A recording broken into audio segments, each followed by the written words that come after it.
Okay, ನಾವು ಡಿವೈಸಿಬಿಲಿಟಿ rule of 9. ಇದಕ್ಕೆ procedure ಏನು ಅಂದ್ರೆ, ಅಗೇನ್ ನಾವು ನೀವು ಡಿವೈಸಿಬಿಲಿಟಿ ರೂಲ್ ಆಫ್ 3 ಅರ್ಥ ಆಯ್ತಲ್ಲ, ಅದೇ ತರನೇ ಇದು. ಸೊ ಅವ್ರು ಯಾವುದೋ ನಂಬರ್ ಕೊಡ್ತಾರೆ, ಅದೆಲ್ಲ ಆಡ್ ಮಾಡಬೇಕು.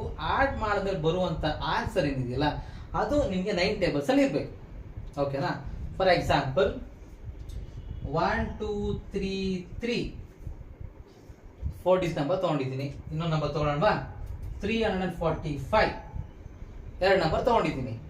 ಸೊ ಡಿವೈಸಿಬಿಲಿಟಿ ರೂಲ್ ಆಫ್ 3 ಮಾಡಿದ್ರಲ್ಲ, ಅದೇ ತರನೇ ಇದು. ಏನ್ ಮಾಡಬೇಕು? ಕೊಟ್ಟಿರೋ ನಂಬರ್ ಎಲ್ಲ ಆಡ್ ಮಾಡಿ. 1 ಪ್ಲಸ್ 2 ಪ್ಲಸ್ 3 ಪ್ಲಸ್ 3 ಏನಾಗುತ್ತೆ? 1 ಪ್ಲಸ್ 2 3, 3 ಪ್ಲಸ್ 3 6, 6 ಪ್ಲಸ್ 3 9, 9 ಬಂತಲ್ವಾ ಆಡ್ ಮಾಡಿದಾಗ? ಸೊ 9 1 9. ಹಾಗಾದ್ರೆ ಈ ನಂಬರು 9 ಇಂದ ಡಿವೈಡ್ ಆಗುತ್ತೆ ಅಂತ ಅರ್ಥ. ಆಡ್ ಮಾಡಿದ್ಮೇಲೆ ಬರುವಂತ ನಂಬರು 9 ಟೇಬಲ್ಸ್ ಅಲ್ಲಿ ನಿಮ್ಗೆ ಬರ್ಲಿಲ್ವಾ? ಹಾಗಾದ್ರೆ ಈ ಕೊಟ್ಟಿರೋ ನಂಬರ್ 9 ಇಂದ ಡಿವೈಡ್ ಆಗಲ್ಲ ಅಂತ ಅರ್ಥ. ಈ ನಂಬರ್ ನೋಡೋಣ ಈಗ. 345, 3 ಪ್ಲಸ್ 4 ಪ್ಲಸ್ 5 ಏನಾಯ್ತು?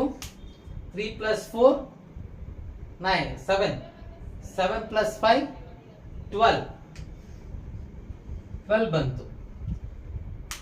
9 ಟೇಬಲ್ಸ್ ಅಲ್ಲಿ ನಿಮ್ಗೆ 12 ಬರುತ್ತಾ? ಬರಲ್ಲ. ಹಾಗಾದ್ರೆ 345 ಕೆನಾಟ್ ಬಿ ಡಿವೈಡೆಡ್ ಬೈ 9.